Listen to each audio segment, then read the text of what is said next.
20 साल से बिहार की राजनीति में नीतीश कुमार का एक ही ट्रम्प कार्ड रहा है, महिलाएं। शराबबंदी से लेकर साइकिल योजना तक महिला वोटर्स ने ही बार बार उन्हें मुख्यमंत्री की कुर्सी तक पहुंचाया है। लेकिन इस बार कहानी थोड़ी अलग है। TR4 भर्ती को लेकर युवाओं का गुस्सा सड़कों पर है और चुनाव से ठीक पहले महिलाओं को साधने की कोशिश फिर से तेज हो गई है। अब सवाल उठता है कि क्या 20 साल की ये महिला नीति एक बार फिर नीतीश को सत्ता दिला पाएगी, या बेरोजगारी और अधूरे वादों के बीच ये रणनीति कहीं फीकी तो नहीं पड़ जाएगी। आज हम आपको इस वीडियो में बताएंगे कि ये सुशासन बाबू का तीर है या फिर तुक्का। हमारे साथ एक बार फिर से मौजूद हैं ओमशीर, जिनसे आज इस पर बातचीत होगी। ओम, क्या नीतीश कुमार की महिला केंद्रित राजनीति, जिसने उन्हें बार बार सीएम बनाया है, इस बार काम करेगी?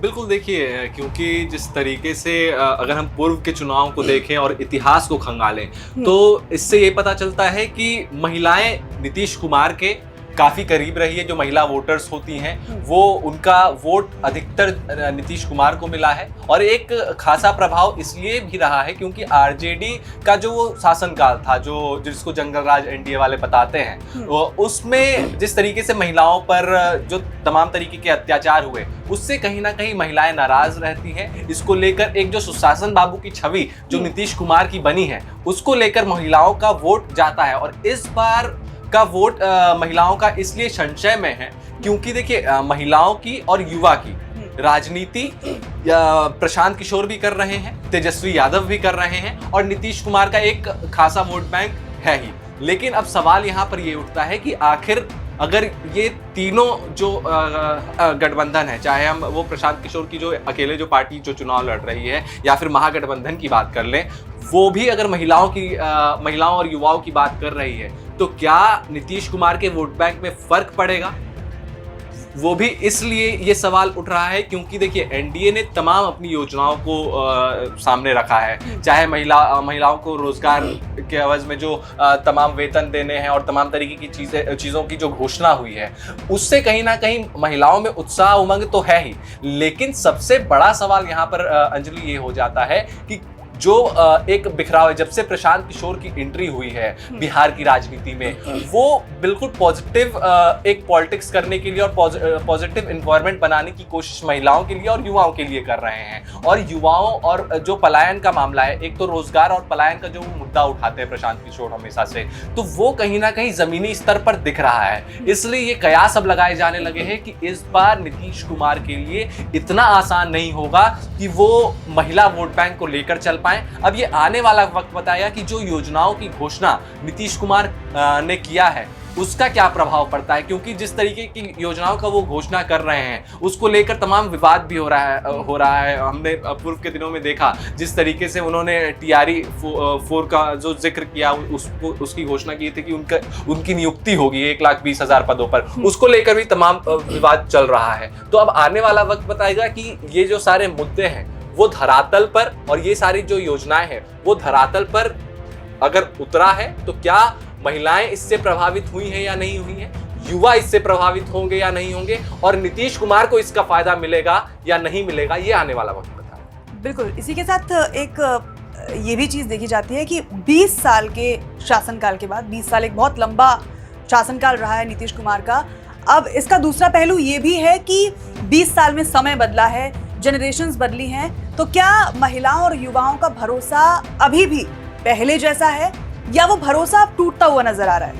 देखिए, अगर महिलाओं को अगर हम थोड़ी देर के लिए साइड कर दें, अगर हम युवा की बात करते हैं, तो देखिए, युवा में निराशा तो है, इससे कोई नहीं नकार सकता। एनडीए को भी पता है कि युवा में नाराजगी है। लेकिन सवाल ये है कि जिन युवाओं को आप रोजगार का वादा करते हो, जिन युवाओं पर आप ये उनको ये दावा करते हो कि बिहार में तमाम सारी फैक्ट्रीज लगाई जाएंगी, आपको काम करने बाहर नहीं जाना पड़ेगा, लेकिन उसका ठीक उलट होता है। बेरोजगारी दर लगातार बढ़ता जा रहा है बिहार में। उसके बाद जो विकास, जो इस चीज़ की बात कही जाती है फैक्ट्रीज की, वो फैक्ट्रीज नहीं स्टैब्लिश हो रही है। बहरहाल विकास के काम किए जा रहे हैं, उससे भी कोई नहीं नकार सकता। बिहार में तमाम सड़कें बन रही हैं, शिक्षा पर काम किया जा रहा है, अब शिक्षा पर जो काम हो रहा है वो धरातल पर कितना उतर पा रहा है, ये भी एक संशय की बात है। क्योंकि जिस तरीके से पेपर लीक का मामला सामने आया पूर्व के दिनों में, वो काफी बड़ी चुनौती एनडीए के लिए बनी रही, और उसको भी भुनाने की कोशिश चाहे वो प्रशांत किशोर हो या तेजस्वी यादव हो, वो लगातार कर रहे हैं। अब ये जो 20 साल का जो कार्यकाल है नीतीश कुमार का, अंजलि, उससे पहले हमें समझना पड़ेगा कि 20 साल का कार्यकाल में एंटी इनकम्बेंसी इस बार जोरों पर है। क्योंकि आप उदाहरण के रूप में आप किसी भी राज्य की को देख लीजिए, किसी भी राज्य को देख लीजिए, कोई भी सत्ता अगर 5 साल के लिए भी रहती है तो उनके खिलाफ भी एक एंटी इनकम्बेंसी होता है। अब आप कल्पना कीजिए कि 20 साल का सुशासन बाबू का ये राज, उसको लेकर एंटी इनकम्बेंसी कितनी होगी। क्योंकि मुद्दे कई सारे हैं, चाहे वो रोजगार के मुद्दे हो, पलायन का मुद्दा हो, या फिर जो तमाम तरीके के क्राइम घटनाएं हो रहे हैं। बहरहाल जो एनडीए सरकार है वो भले ये कह के पलड़ा झाड़ती रहे कि ये ऑर्गेनाइज्ड क्राइम नहीं हो रहा है, ये अनऑर्गेनाइज्ड क्राइम है, और तमाम तरीके की अपनी दलीलें दे दें, लेकिन सच्चाई ये है कि आपराधिक घटनाएं हो रही हैं, चाहे वो ऑर्गेनाइज्ड हो या अनऑर्गेनाइज्ड हो। बिल्कुल। अब TRE-4 की भी आपने बात करी अभी, जिस तरह से पेपर लीक का मामला सामने आता है, तमाम मुद्दे हैं जिससे युवा नाराज है। अब बेरोजगारों का जो गुस्सा है और TRE-4 भर्ती में जो देरी हुई है, उससे क्या इन सब चीजों पर क्या महिला वोटर्स जो हैं वो भारी पड़ सकते हैं, या फिर अभी भी ये जो बेरोजगारी के मुद्दे हैं या फिर युवा पीढ़ी की जो नाराजगी है वो ज्यादा भारी पड़ सकती है? देखिए, ये जो TRE-4 का मसला है ये काफी बड़ा चुनौती होने जा रहा है, और ये मैं इसलिए कह रहा हूं क्योंकि जो TRE-4 के जितने भी कैंडिडेट्स हैं जो कि लगातार प्रोटेस्ट कर रहे हैं, वो 1,20,000 का उनका आंकड़ा है। और अगर 1,20,000 जो वोटर हैं इनके हाथ से अगर छिटक जाते हैं, क्योंकि इनमें युवा हैं, अधिकतर युवा, मतलब जो परीक्षार्थी हैं वो स्वाभाविक तौर पर युवा हैं, उनमें कई महिलाएं भी हैं, स्त्री भी हैं, वो भी एक खासा प्रभाव डालेगी। और जो पूर्व के दिनों में एक प्रोटेस्ट देखने को मिला, जो कि नीतीश कुमार ने क्योंकि घोषणा किया था कि चुनाव से पहले 1,20,000 जो जितने भी परीक्षार्थी हैं उनके लिए नोटिफिकेशन जारी होगा TRE-4 के लिए, और परीक्षा करवाई जाएंगी। चुनाव नजदीक आ चुका है, आचार संहिता अगर लग जाता है और चुनाव की घोषणा हो जाती है, तो युवाओं को ये पता चल गया है कि अगर आचार संहिता लागू हो गया और चुनाव की घोषणा हो गई तो ये परीक्षा नहीं हो पाएगा, और ये चुनाव के बाद होगा। अभी चुनाव है तो इसलिए नेता दावा भी कर रहे हैं, वादे भी कर रहे हैं, दावे वादे दोनों कर रहे हैं, और बातों को सुना जा रहा है। लेकिन एक जब नए सरकार का गठन होगा, अगर मान लीजिए एनडीए ही वापस से लौट कर आती है, तो चुनाव के बाद उनकी बातों को सुना जाएगा या नहीं सुना जाएगा, इसको लेकर एक बार फिर से जो युवा थे वो सड़क पर उतरे और प्रदर्शन किया। तब जो शिक्षा मंत्री हैं बिहार के सुनील कुमार, उनका एक बयान आता है कि इस चीज को करवाया जाएगा, और दिसंबर मिड वीक में यानी 14-15 तारीख को इसका नोटिफिकेशन जारी होगा, या इसकी परीक्षा करवाई जाएगी, और इसका result first week of January यानी 2026 के जनवरी में इसका रिजल्ट आएगा, जिसको लेकर युवाओं में नाराजगी थी। TRE-4 के जितने भी छात्र थे, जो कि परीक्षार्थी थे, जो परीक्षा देना चाहते थे, जिनकी नियुक्ति होनी है, वो भी काफी नाराज हैं। और उन्होंने उस प्रोटेस्ट में, जो कि 3-4 दिन पहले हमें देखने को मिला, उसमें उन्होंने ये आह्वान कर दिया है कि अगर चुनाव से पहले नोटिफिकेशन जारी नहीं किया जाता है तो जितने भी 1,20,000 जितने भी लोग हैं वो गांव-गांव जाएंगे और सरकार की सच्चाई और सरकार के खिलाफ प्रचार करेंगे। तो ये बहुत बड़ी चुनौती है। आप कल्पना कीजिए अंजलि की अगर 1,20,000 छात्र या 1,20,000 कोई कम तादाद नहीं होता, अगर ये गांव-गांव जाएंगे और सरकार के खिलाफ इस तरीके की बात कहेंगे, चुनाव और उनके खिलाफ प्रचार प्रसार करेंगे, तो कहीं ना कहीं एक प्रभाव पड़ेगा और एक बड़ा प्रभाव पड़ेगा। क्योंकि पहले बात की नीतीश कुमार द्वारा ये कहा गया था कि सारे लोगों की नियुक्ति होगी, यानी सारे लोगों में आ गए 1,20,000 लोग, लेकिन ये 26,000 की बात क्यों कही जा रही है शिक्षा मंत्री के द्वारा? और जो उस पूरे प्रोटेस्ट को जो लीड कर रहे हैं, उनका भी साफ तौर पर यही कहना है कि अगर नीतीश कुमार ने घोषणा की है कि नोटिफिकेशन जारी होगा, तो 1,20,000 लोग जो लगातार प्रयास कर रहे हैं, लगातार अपनी मांग को रख रहे हैं, उनकी बात सुनी जाए और 1,20,000 पदों पर इसका चुनाव। बिल्कुल, तो कहीं ना कहीं ये माना जा सकता है कि युवाओं का जो ये गुस्सा है वो महिला वोटर्स पर भारी पड़ सकता है और इसका असर चुनाव में देखने को मिल सकता है। अब ये जो बिहार की महिलाओं को साधने की जो रणनीति है, क्या यही चुनावी जीत की कुंजी है या ऐसा लग रहा है कि अब ये फॉर्मूला पुराना हो चुका है?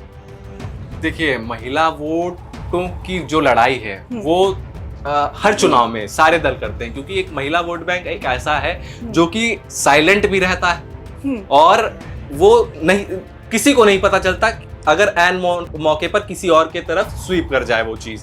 तो महिला वोटर पर फोकस सारी पार्टियां करती है और इस चुनाव में एक काफी महत्वपूर्ण चीज ये भी है और काफी दिलचस्प चीज ये भी है कि जितने भी गुट के लोग हैं, चाहे वो महागठबंधन की बात कर लें, जन सुराज की बात कर लें या फिर एनडीए की बात कर लें, बीजेपी लगातार महिलाओं के लिए काम करती है। वो तमाम महिलाओं के लिए आरक्षण ला रही है, तमाम तरीके की योजनाओं की घोषणा की जा रही है।